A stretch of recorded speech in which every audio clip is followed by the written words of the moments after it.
हेल' लोगोफोर खुलुमबाय आंनि चेनेलाव नोंथांमोनखौ आरोबाव खनसे बरायनाय बावहरबाय आसा खालामो नोंथांमोना बयबो इसोरनि अननायाव मोजाङैनो दङ आंबो नोंथांमोननि अननाय आरो इसोरनि अननायाव मोजाङैनो दंथ'यो नै जोङो दिनै जेनेबा क'क्राझाराव थांगासिनो ओमफ्राय सासे फंबायनि गोदान प्रडाक्सन मेहेर गोनां प्रडाक्सननि नामा बिथाङा माने एबारसो फार्स्ट प्रडाक्सन खालामजेनदों आरोखि स्टुडिअबो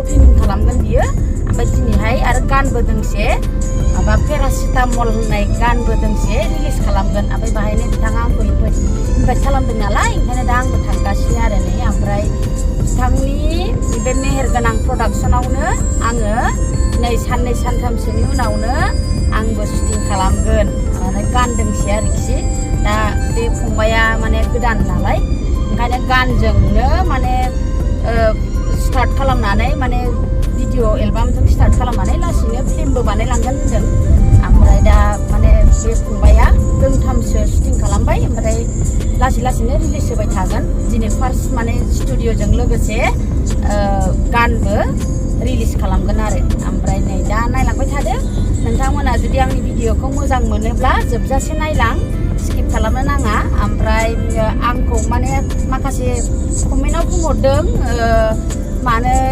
एलबाम गाथारला सिनेमायाव मानो नुथारला होननानै आंखौ बुंदों खिन्थु आङो एबार बोसोराव फार्स्ट गादों होननानै दाख्लैनो आं खिन्थाखादोंमोन दाखा जोमै फिल्माव फार्स्ट टाइम आं बिमानि रल लादों ओमफ्राय नै दा गानदोंसे लादों आं मास मोनथाम जाबाय बे रिलिज जानाया ओमफ्राय नै दा गागोन ओमफ्राय आङो दाख्लैनो गानांगौ खोथामोन ओमफ्राय सिबोनां फैनायनि थाखाय आङो शुटिंखौ एसे लेटआव लानोसै होननानै आङो फावसायनाय जादों ओमफ्राय साननै सानथामनि उनाव गासिगोन आरो दा नायलांबाय थादो होदो बिफा फिसाजो दिनैसो लोगो मोनदों उल्था जादों आसिया उल्था जादों हम Recording here? Correct. एखे खाना बाबाजों आंजों बिराद गोबावनि उनाव दिनैसो लोगो मोनदों She's my daughter. Met her after more than 10 years.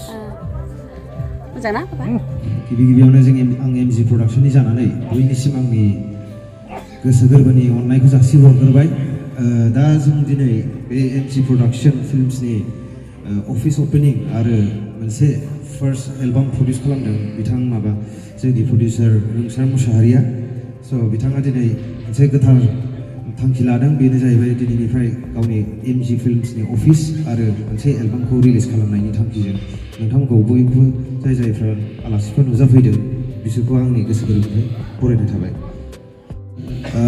बियो बिमा रुंसार मुसाहारिनि बिथांखौ आर'नाइ गांसेजों बरायनाय हाबाफारिखौ लाग्रोनोसै आखाइ खबनो हाबाय बेनो जोंनि प्रडिउसारनि बिमाया मिसेस धनस्रि मुसाहारि आरो बेनो जोंना चिरां डिस्ट्रिक्टनि जेनेरेल सेक्रेटारि बिसानि बयबो सिनायखायो हिज फिल्म डाइरेक्टर क'क्राझार बिथांखौ सिनायथि लानो थाखाय खुलुमनाय जाबाय आरो आंखौ जानायनि बरायनाय खालामबाय बिथाङाबो फिल्म डाइरेक्टर आरो मेथाइ रोजाबगिरि बिथाङा जोंनि गेजेराव दंफायो बिथांखौ गावनि सिनायथिखौ लानोसै ओमफ्राय जोंना बिथाङाबो मोजां मेथाइ रोजाबो डिस्ट्रिक्टनिफ्राय नुजाफैनो हानाय आलासि मिसेस सिम्पोल ब्रह्म बर' एक्ट्रिस मेडामा गसंनानै सिनायथिखौ लागोन नेक्स्टआव मेडामजोंनो जोंहा शुटिं दं एमजि प्रडाक्सननिफ्राय आंखौ रायलाय जायो जोङो दाखालि लादोंबो डेन्जारबो होनदों दा सन्देह 1 2 3 4 5 नुदों खोमा नोंथांमोना जेरै फैया गैफै आरो बर' गामि होननाय मेथाइफोरखौ बिथाङा खनदों बिथाङाबो जोंनि गेजेराव नुजाफैदों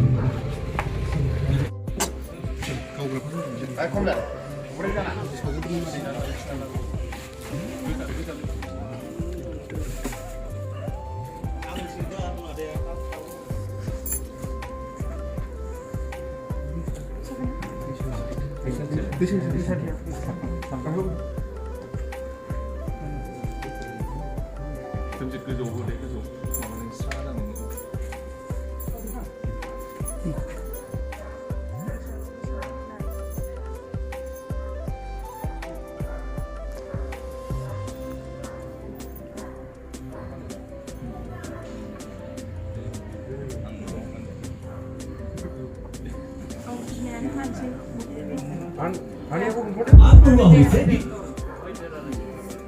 MG Production nih, MG Production nih, MG Production nih.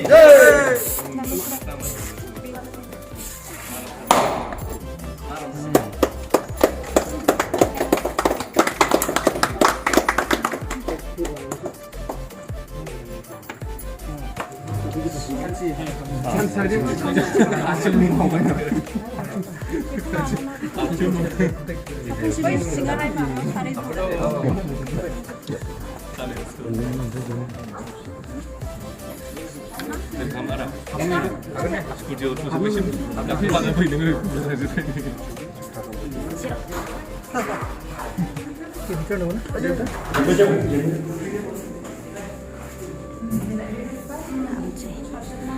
Này bên này là phòng bài producer à. Này với lại director Saba. Này rồi con này để cảnh sĩ chứ.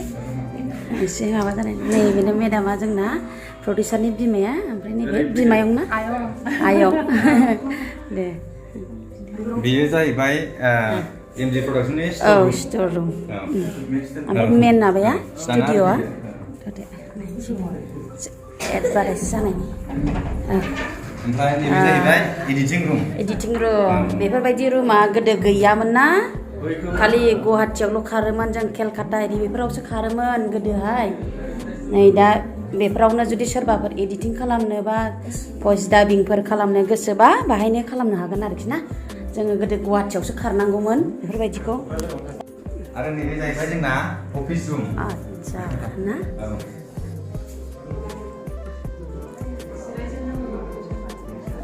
जिरायदो मेदामा जिरायदो जिरायदो दे जेब्लायबो बिमाफोरनि आशीर्बादावसो आवगायलांनो हायोना फार्स्ट टाइम जेबो जाया बड'फोरनि माने मेहेर गोनां प्रडाक्शन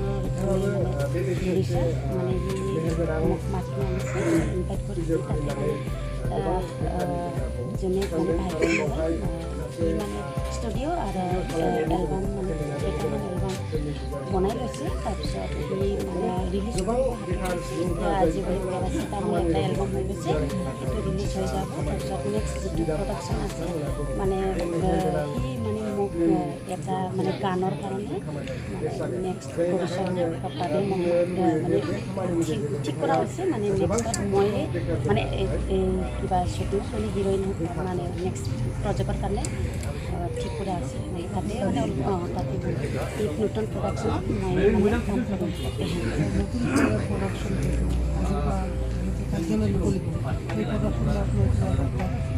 নাই নাই খালি এনে মই ইনভাইট মানে জাষ্ট আৰ্টিষ্ট হিচাপে ইনভাইটেড दिनै जोङो पेरासिटामल एलबामखौ बिथां रोंसारनि आखाइजोंनो केक हानायनि उनावनो बे पर्दायाव देखायनाय हाबाफारिखौ लानोसै आरो बेखौ इउटिउबाव आपल'ड होनायनि हाबाफारिखौबो लानोसै स' बिथांमोना जोंनि प्रडिउसार रोंसारखौ आखाइ खबना होदो रायजोफोर बिथांखौ खनयो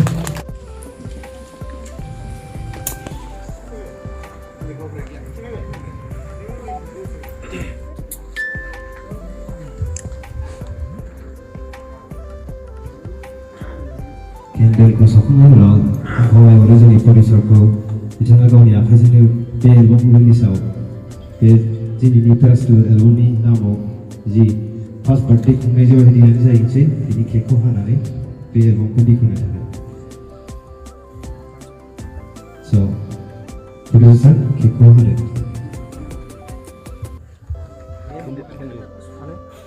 MG Production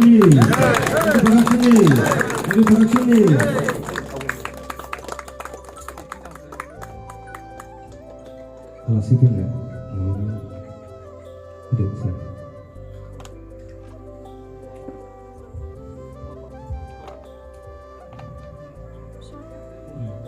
मेदामखौ मेदाम सानैनोबो फिथा होनो बाथ्राफोर दावबायदों नामा?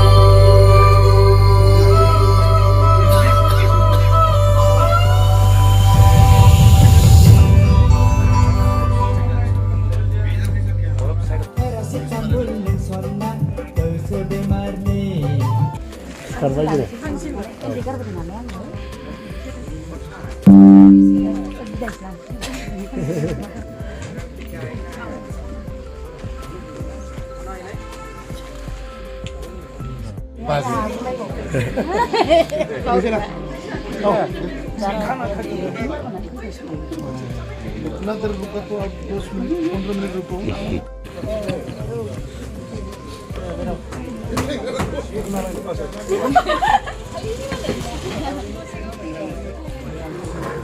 다시 같이 나네 가리키는 आङो आंनि गोसो गोरबोनिफ्राय आगैया जेब्लायबो बर' हारिनि थाखाय मोजां खामानि मावनानै जेब्लायबो आवगायलांबाय थानो हाथों ना बेस्ट अफ लाक आगै दे उनाव लोगो मोनसिगोन होनब्ला नेक्स्ट प्रजेक्टनि थाखाय दे